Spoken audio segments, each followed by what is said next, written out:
And now the details. Some patients who went to the dentist recently now have to worry about whether they were exposed to HIV and hepatitis.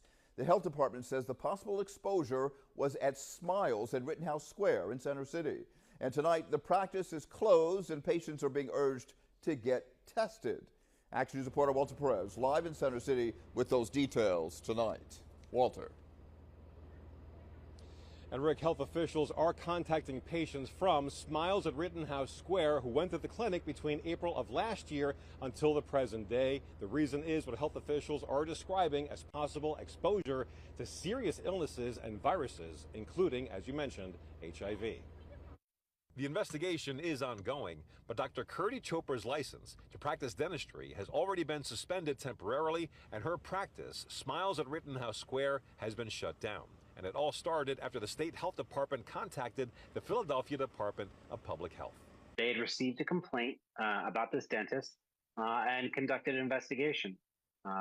Our team went out with them to conduct an on-site visit to document the practices at the dentist office. The ensuing inspection order goes into full detail about the findings. Those orders state that Dr. Chopra occasionally set aside used single-use anesthetic vials for reuse, and that she does not replace saline bags used for implant procedures until the bags are empty, just to name two. It ends up being a lot of possibility of transfer of bodily fluids between patients. Health officials say even though the risk of exposure is low, Dr. Chopra's patients are being encouraged to test for exposure to hepatitis C, hepatitis B, and HIV.